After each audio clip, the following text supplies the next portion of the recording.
Good morning. Welcome to Member Focus Monday. I'm Christina Schaefer, Social Media Manager for HAR. We're very excited about today's guest, Richard Rothstein. Richard, welcome. Thank you. Thank you for joining us. And if you were tuned in a little bit earlier, we apologize for the delay, but we are here now and we are ready to talk. So I do want to say that I would categorize today's show as very special, this Member Focus Monday. We always try to bring you relevant topics, things that are going on in the industry. Today's topic, a forgotten history of how our government segregated America, is taking a look back at where we are today. We're going to be talking about some uncomfortable things, potentially some things that are against what you've learned or don't necessarily line up with what you've learned, but we need to be able to have these discussions to move forward.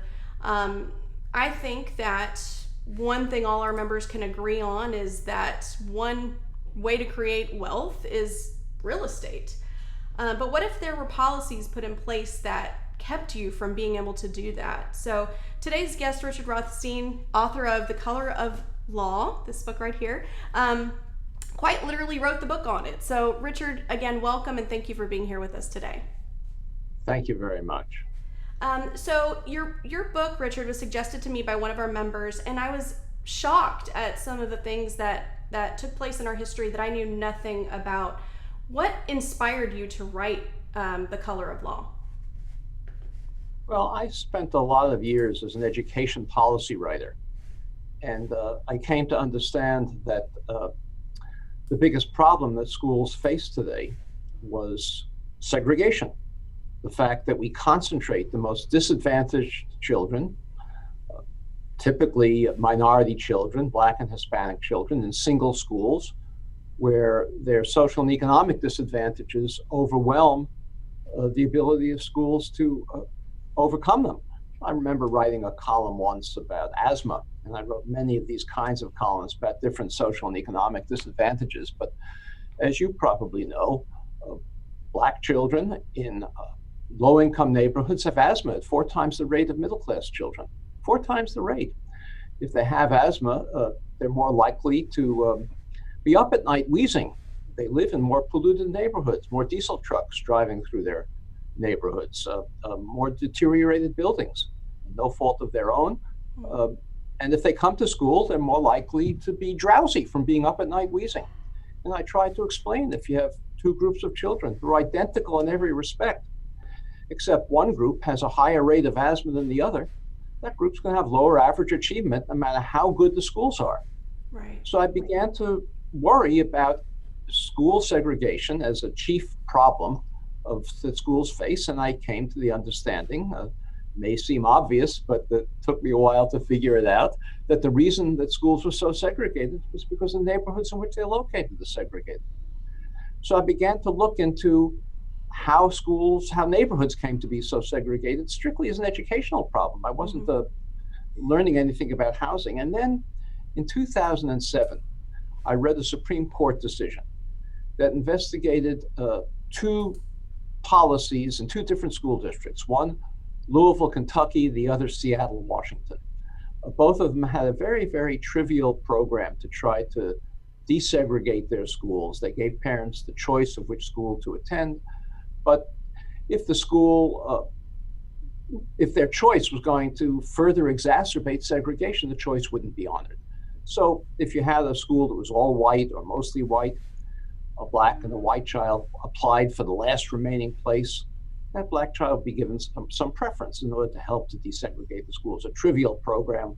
How often do you have a school with one place left and both the Black and the white child apply for it? It doesn't happen very often. But the Supreme Court looked at this policy, denounced it. The decision was written by Chief Justice John Roberts, who said you couldn't do such a thing.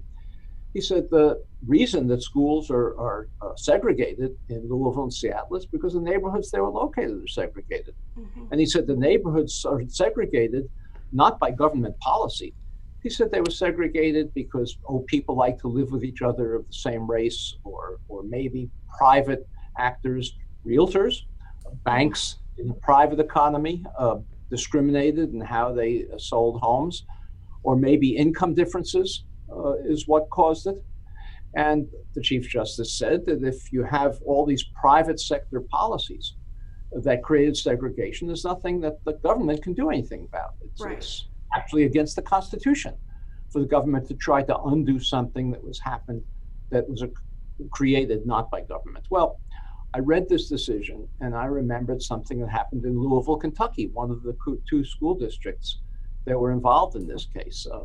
In Louisville, there was a white homeowner in a single family home in an all white suburb of Louisville called Shively. He had an African American friend living in the center city of Louisville, renting an apartment. The African American friend was a decorated Navy veteran. He had a wife and a child, wanted to move to a single family home. Nobody would sell him one. Uh, so the white homeowner in this all white suburb of Shively bought a second home in his community and resold it to his African American friend. And when the African American friend moved in, uh, a mob surrounded the home, protected by the police. The mob threw rocks through the windows. The police made no effort to stop it. They dynamited and firebombed the home, and the police made no effort to stop it.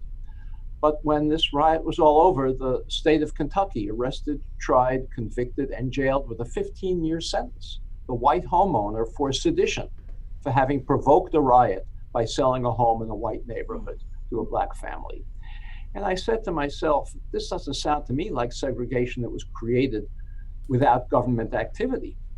Chief Right. Justice John Roberts said it's de facto segregation, something that just happened by accident.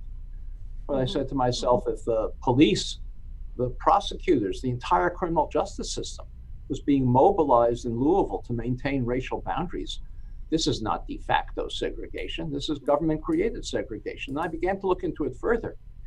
And Right. I found that there were hundreds and hundreds of cases throughout this country, not just in border places like Louisville and the South, like Houston, but in Chicago and Detroit and New York and Los Angeles and Mm-hmm. San Francisco, everywhere in the country.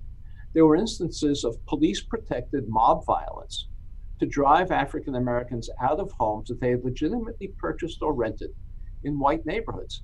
Every one of those where the police were involved, where the state prosecutors were involved, where the state was using its power to enforce racial segregation, was a civil rights violation, Mm-hmm. a violation of the Constitution, a 14th Amendment violation that not only gave gave government the opportunity to remedy it, but requires the government to remedy it.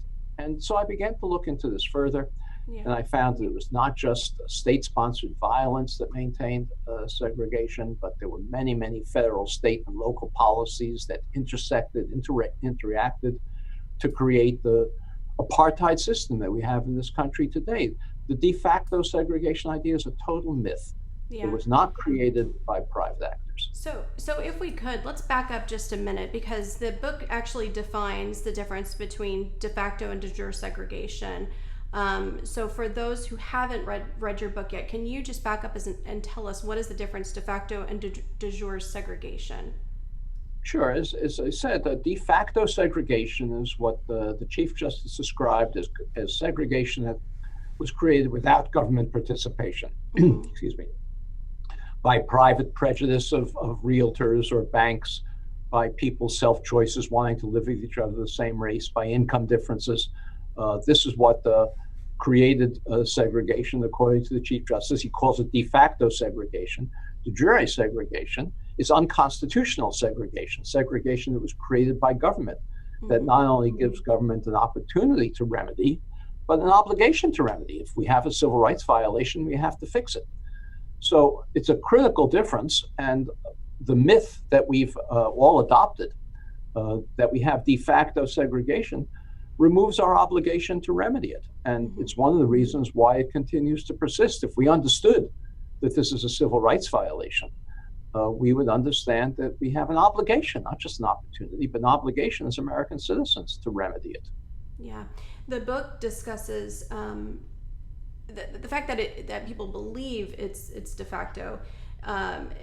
Like you're saying, it almost lets you off the hook. Well, if people were just nicer to each other, right? But there's some policies that were put in place, and I want you to describe a few of those in a minute that caused this. So, if you could, I know you named a few instances already, but if you could just uh, give us a few details of policies that caused the de jure segregation.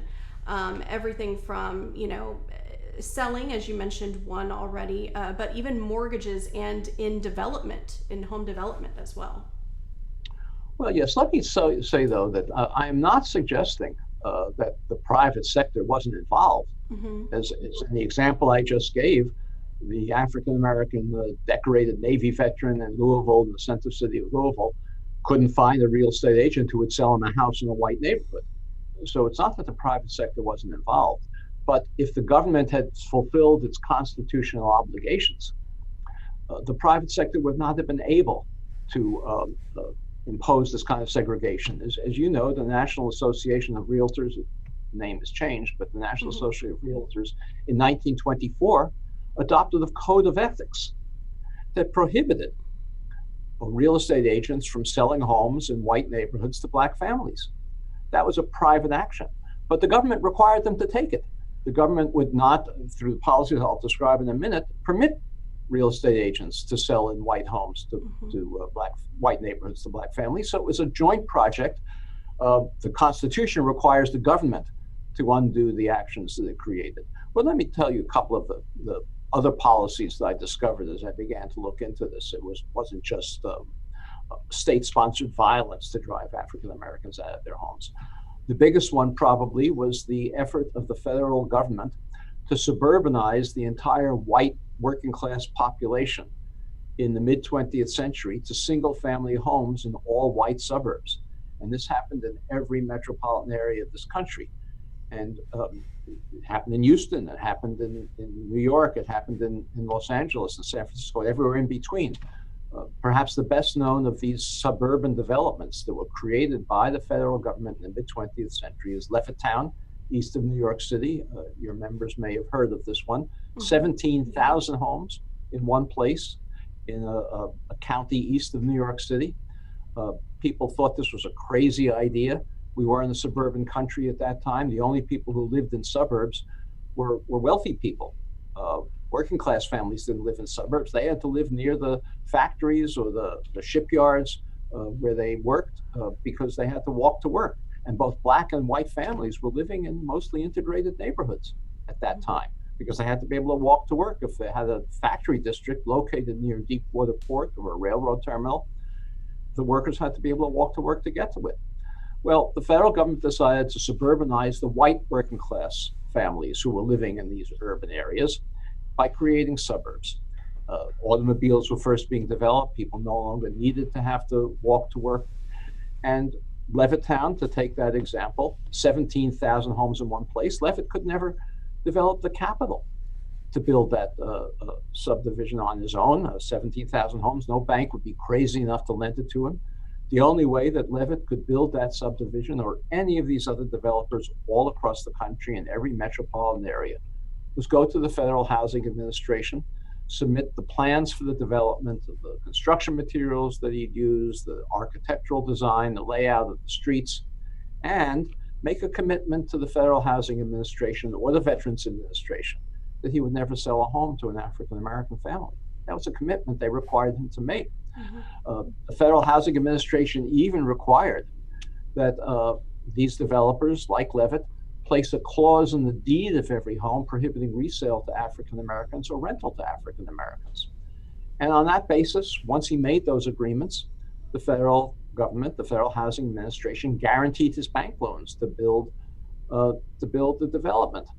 This was not the action of rogue bureaucrats in the federal government. It was written out in a federal policy manual. It was called the Federal Underwriting Manual, and it was used by appraisers all over the country to decide under what conditions they could recommend subdivision developers to get federal bank guarantees. The manual said that not only could you recommend a developer of an integrated development, one that would sell to African Americans for a federal bank guarantee, you couldn't even recommend an all-white development proposal that would be located near where African Americans were living, because in the words of the manual, that would run the risk of infiltration by inharmonious racial groups.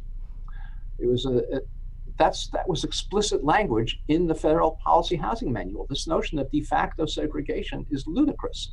Now, Hmm. let me say that Levitt was a bigot, no question about it. Left to his own, he would not have sold to African Americans. But that doesn't make it de facto segregation because Levitt couldn't build it on his own. Nobody would lend him the money to it. The only way he could do it was by going to the federal government to get a guaranteed bank loan. And if the federal government had fulfilled its constitutional responsibilities by saying, we'll give you this loan only if you sell homes on a non discriminatory basis. And remember, there were many returning war veterans who could afford these homes, black or white, if only you sold them on a non discriminatory basis. That's the only condition under which he'll give you your bank loan. That would be the only way he could have built the development. So that's why I don't call it de facto segregation. Levitt, if he didn't want to sell to black families, he wouldn't have been able to build a development if the federal government had required him uh, to do it on a non-discriminatory basis. So that's one example. I can go on and give other examples at this time of other federal policies if you like. Should I give you another one? Yeah, sure. I just want to see. I said I see a wow in all caps came in from Albert. Yeah, that was my reaction to a lot of the things in the color of law as well. And I'm curious from other members if this is news to you and if this is shocking news to you.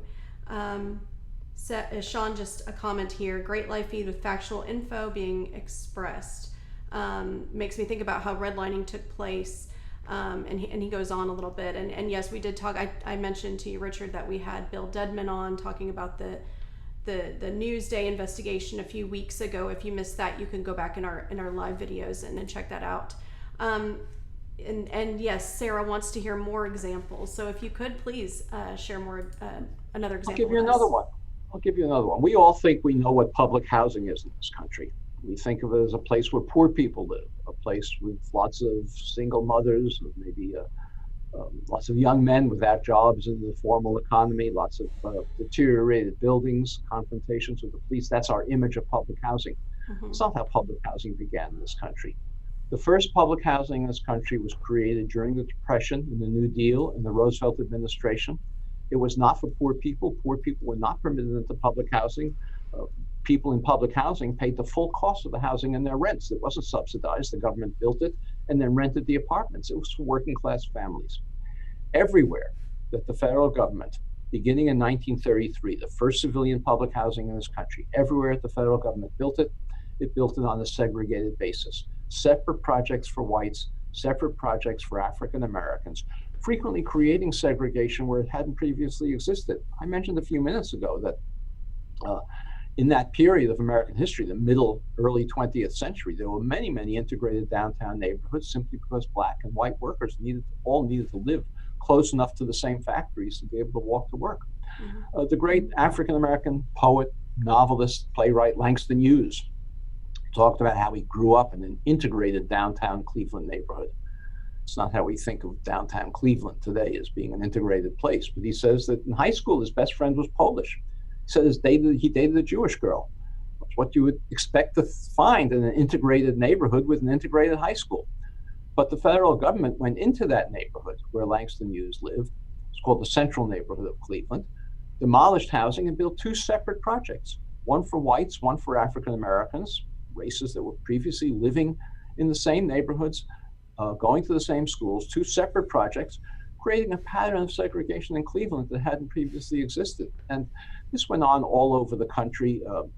In my book, if you've read it, you know that I like to, where I can, pick on self-satisfied, smug places that think they're better than you are in Houston. One of them I talk about is Cambridge, Massachusetts. Maybe you've heard of it. The area between Harvard and MIT, called the Central Square neighborhood, was a fully integrated neighborhood in the 1930s, about half white, half black. The federal government went into that neighborhood, built two separate projects, one for African Americans, one for whites, creating a pattern of segregation there, and then with other projects like it in the Boston metropolitan area that exists to this day. There's an interesting case in Houston. In Houston, in the 1920s, there was a city plan that designated which areas would be white and which areas would be black residentially.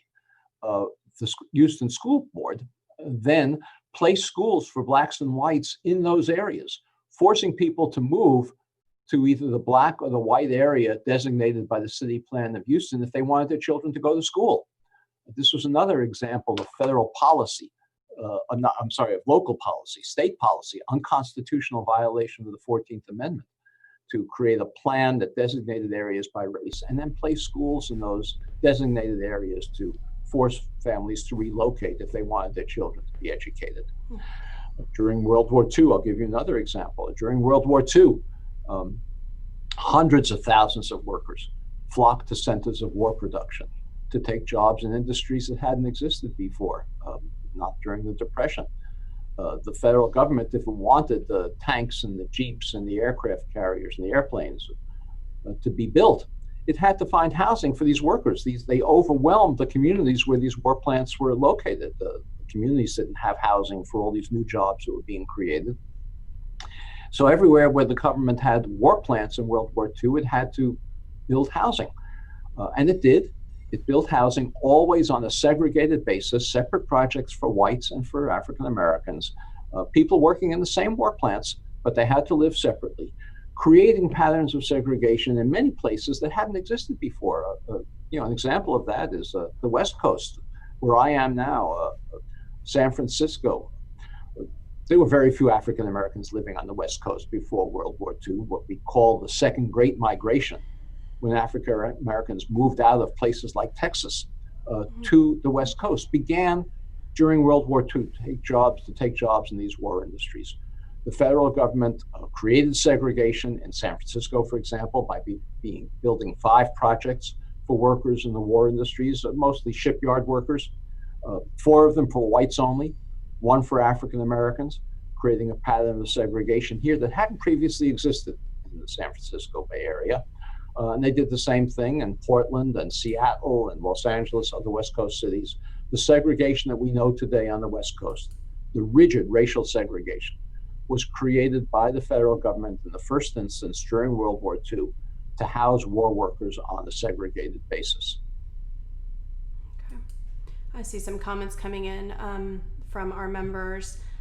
Just thanks for sharing this history so we can understand the systematic undertones of racism in real estate. Carlene said she purchased the book a few weeks ago and she's definitely going to be reading it in the next few days. And thank you for sharing some of those stories with us. I think it helps us visualize and understand this a little bit further. Something that we've heard people say things like, well, fair housing is in effect, so there's a solution in place. You mentioned the National Association of Realtors has a code of ethics. Is fair housing the solution? What would you say to those people? In 1968, as you know, we passed the Fair Housing Act, which prohibited, for the first time, discrimination in the sale and rental of housing. Actually, I should correct myself. It's not the first time. Discrimination in housing was prohibited in 1865 in the Civil Rights Act then, which the federal government failed to enforce until the 1968 Fair Housing Act. So it was actually illegal. The Code of Ethics that the National Association of Realtors adopted was an unlawful code of ethics because it violated the Civil Rights Act, which the Supreme Court has since recognized was a completely valid act, but the federal government failed to enforce it. But then we passed the Fair Housing Act in 1968. It has been it's not powerful enough to undo the segregation that we created before that time. Its power exists in trying to prohibit ongoing discrimination. And as you know from the previous event you had with the Long Island real estate industry and Long Island Newsday, it's been very weak in enforcing non-discrimination, but it prohibits ongoing discrimination. But consider those suburbs that I talked about before. I used Levittown as an example. I'll use it again, but it's true everywhere in the country. At the time when Levitt built that development, the home sold for $8,000, $9,000 a piece. In today's money, that's about $100,000. As I said before, any returning war veteran, any working class family can afford to buy a home for $100,000 if it has a job, even if it's a working class job, and no down payment required for returning war veterans. So African Americans were turned away from Levittown, but easily could have afforded to buy them. But the whites bought them for $8,000, dollars approximately, worth about $100,000 in today's money. Today, you can't buy a home in Levittown for $100,000, and you can't buy a home in any of these developments for $100,000 anywhere in the country. They sell for $300,000, $400,000, $500,000, in some places over $1,000,000. I was looking into a case the other day and doing a continued research. I found a development where homes were sold in the 1940s for $5,000 a piece. They now sell for $1.6 million. And this is without any remodeling done. Well, the African Americans who now have been told by the 1968 Fair Housing Act, okay, it's now okay for you to move into these places. We can't discriminate against you. These places are no longer affordable to African Americans. The white families who bought those homes and for $100,000 in today's money and now have homes worth, say, $500,000, gained $400,000 in equity, in wealth from the appreciation and the value of their homes. They used that wealth to send their children to college. They used it to take care of perhaps temporary emergencies. If you have wealth, you can weather, for example, short-term unemployment. You can go into your savings and cover your expenses. If you don't have wealth, you're pushed further down the social and economic scale if you have temporary unemployment. The white families used it to finance their retirements, supplement Social Security, and they used it to bequeath wealth to their children and grandchildren, who then had down payments for their own homes.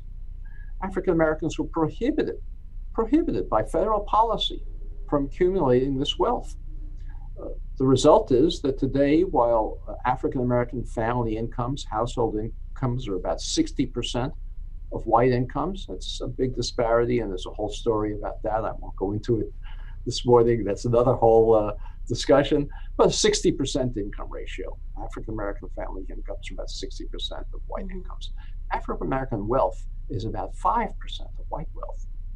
And that enormous disparity between a 60% income ratio, whatever the causes of that are, and a 5% wealth ratio is entirely attributable to unconstitutional federal housing policy that was practiced in the mid-20th century and has never been remedied. That wealth gap is perhaps the biggest single ongoing determinant of racial inequality in this country. It not only determines, as I said at the very beginning of our discussion this morning, the achievement gap in schools, because African Americans are concentrated, even working class African Americans, not just poor people, concentrated in lower income segregated neighborhoods that are less healthy, where there's less access to good jobs and transportation and even grocery stores that sell fresh food. It determines the enormous health disparities that are so tragic, and we see it in the different responses to the COVID pandemic. But it was existing before then. African Americans have shorter life expectancies, greater rates of cardiovascular disease, in large part because they live in less healthy neighborhoods, not only with less access to health care, but more pollution, as I said before, less healthy air, less access to fresh food. It also predicts the kind of violence that the African Americans frequently experience at the hands of police. This could not happen if we weren't concentrating the most disadvantaged young men in single neighborhoods who have no access to opportunity or little access to opportunity of the jobs to create. And I'd say that the wealth gap, the segregation that we've created as a result of that wealth gap, has another very, very dangerous and frightening impact. And that is the very dangerous, as I said, the political polarization that we have in this country today, which largely tracks racial lines. It's not entirely racial, but it largely tracks racial lines. How can we ever develop and maintain the common national identity that we need to preserve this democracy if so many African Americans and whites live so far from each other that they have no ability to empathize with each other, to understand each other's life experiences, and I mean both ways? How can we develop a common national identity that we need? Democracy is threatened, and we're becoming farther and farther apart. So that's why the Fair Housing Act is incapable on its own of solving this. Now, as you know from your Long Island Newsday discussion, the Fair Housing Act itself is not being well enforced. But the result of the Fair Housing Act, to take Levittown one more time as the example, Mm-hmm. Levittown is now 2% African American. African Americans who can afford to buy 500,000 homes can do so. That's in a neighborhood that's about 15% African American. With Levittown, a pocket of nearly all whites. Uh, the difference between that 2% and the 15% is what the Fair Housing Act has not been able to address. And we need much more aggressive, what I think can be fairly called an affirmative action program in housing, in order to undo the unconstitutional policies that we, the American people, have implemented. Yes. We have just a few more minutes with you, but I have a few more questions as well. And again, a lot of our members are chiming in saying they've read your book, and they're thanking you for sharing this information. So, what has changed since the book was published? And if you were writing it today, is there anything that you would change?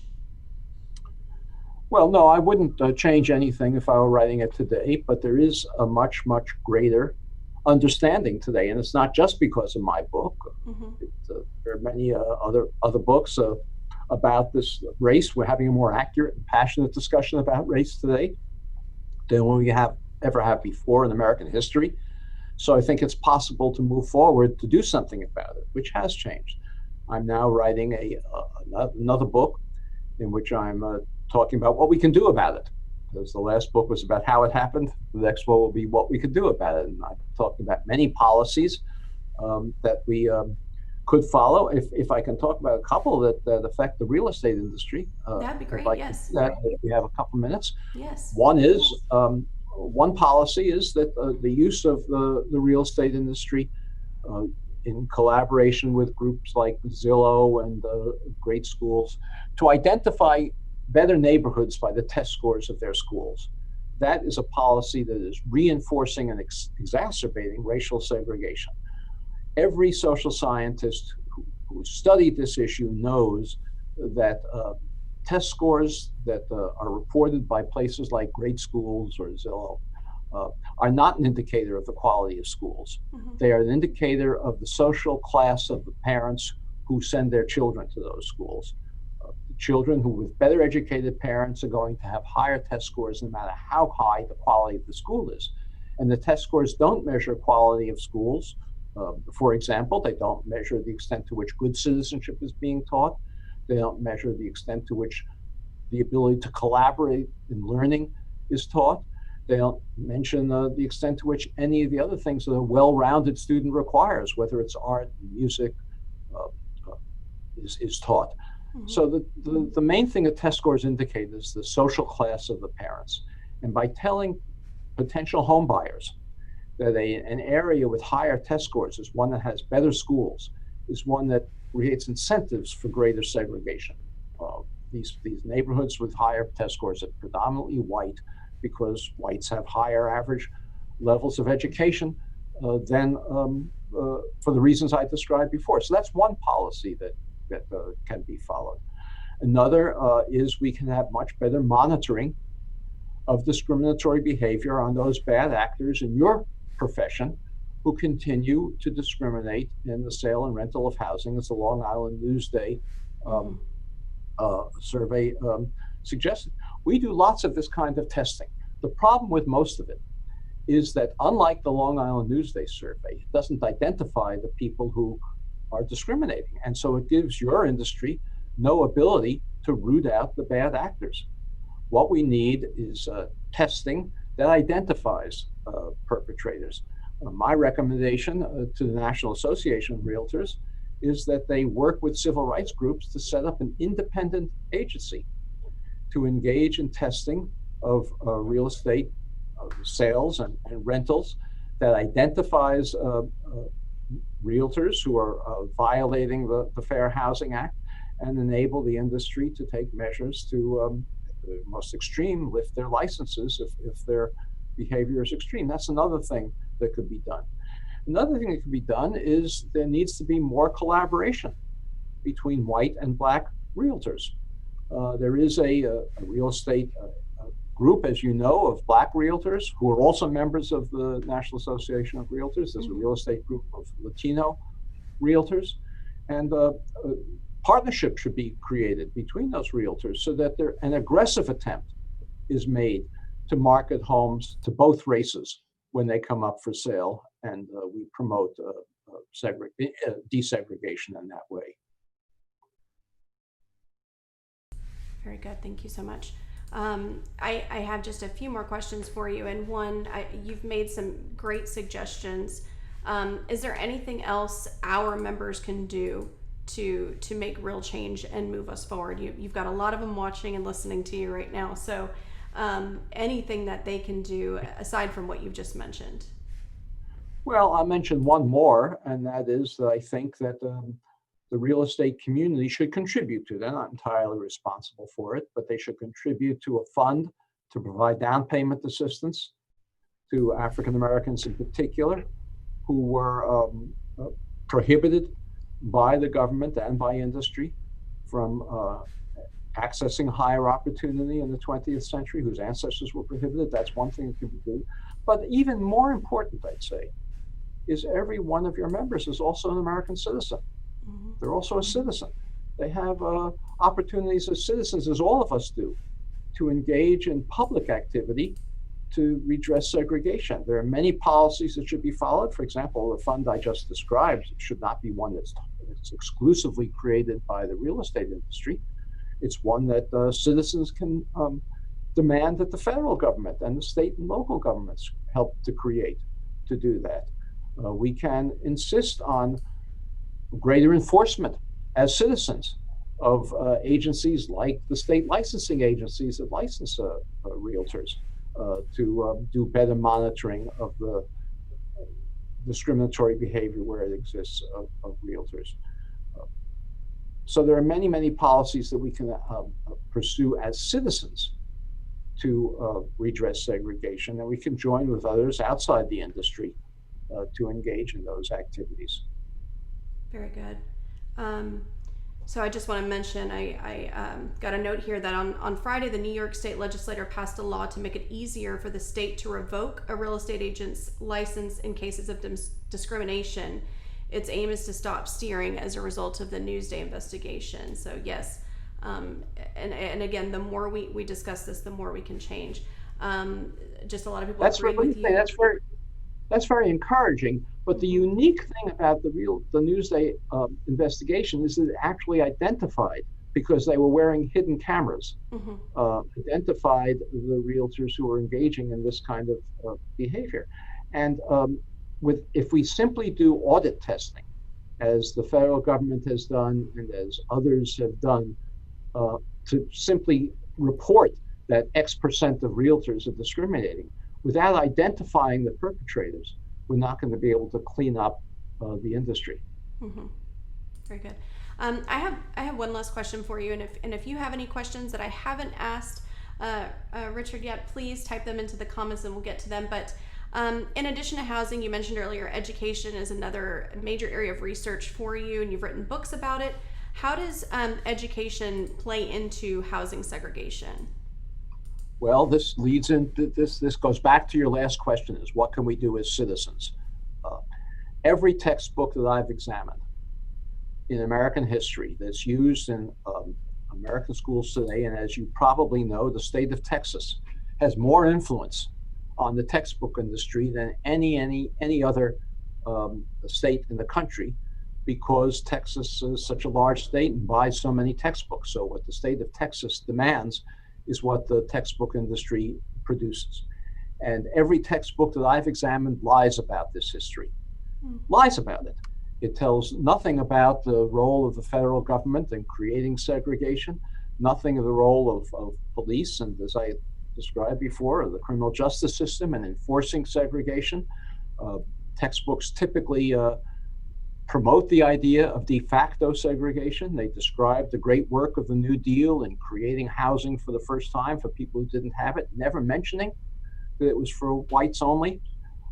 So one of the first things I think that every one of your members can do is go to your local school district, look at how they're teaching this history, and insist that they reform their curriculum. I have worked with a group that has produced a curriculum unit to teach this history accurately.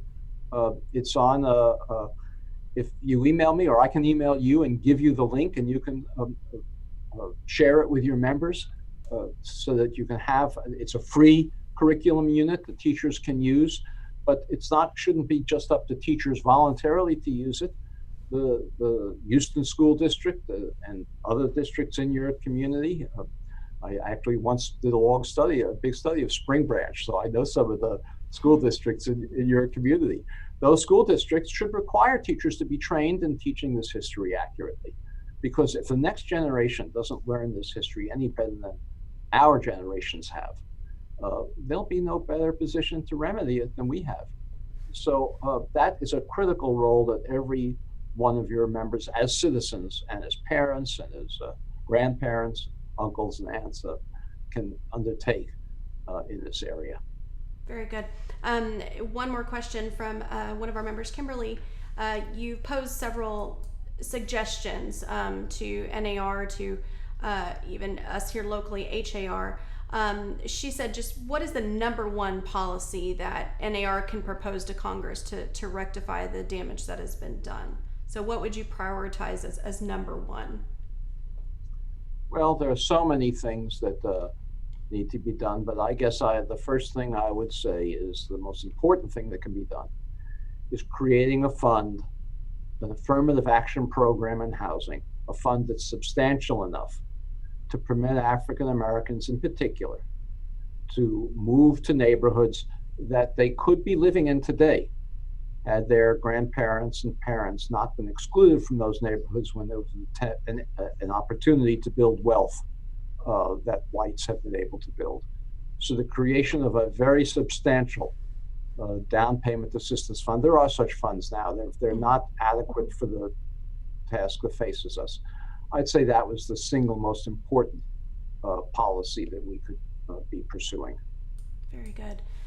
One more comment here from Val, just says, thank you for teaching truth and transparency, Mr. Rothstein. This has been eye-opening. In the comments, I saw people saying, I'm not surprised. I used the word surprised and shocking because for me, as you said, this is not something that was taught in the textbooks as I was growing up, and these are things that I've had to learn and educate myself and research over the years. So, but this book, again, The Color of Law, if any of our members have not read this book, go look it up. I have it in two formats. I have the audiobook and the book. It's definitely worth the read or the listen. So much information in here that, again, I had no idea. I do want to mention too, on September 14th, we are going to have Bill Berman from Suffolk University. He's going to be talking about discrimination in rentals and in Section 8 housing. So set your calendars for September 14th to hear from that. I see just a lot of people thanking us. I'm shocked. I learned so much. Eye-opening. Thanks HAR and Mr. Rothstein. So with that, thank you so much again for joining us this morning. This has been eye-opening to say the least. Thank you very much. Thank you. Do you have any last words for our members before we wrap up? No, I'm very encouraged that you're interested in remedying this crime, this scandal in American history. I'm gratified that I can engage in this conversation with you. You know, I was shocked when I did the research as well, and I knew very little about it, but as I began to put the pieces together, I saw that they fit. So thank you for your interest, and feel free to reach out to me if you have further questions. I'm always happy to correspond with people who are interested in this topic. Very good, and we will definitely be doing that, especially once your next book comes out. We'll be excited to hear from you again. So that is it for this Member Focus Monday. One quick reminder, Board of Directors voting has begun. Be sure to check your email. You have an email coming it will be from Big Pulse. Everybody has a unique ID and a unique link to be able to vote. All members in good standing have that. So check your emails. You should be receiving those today, and be sure to vote in the Board of Directors elections. Thank you so much again, Mr. Rothstein, for joining us today. We really appreciate it. Thank you. All right. Well, that is it for today. We'll see you next Monday at 9 a.m. Have a good week. Bye bye.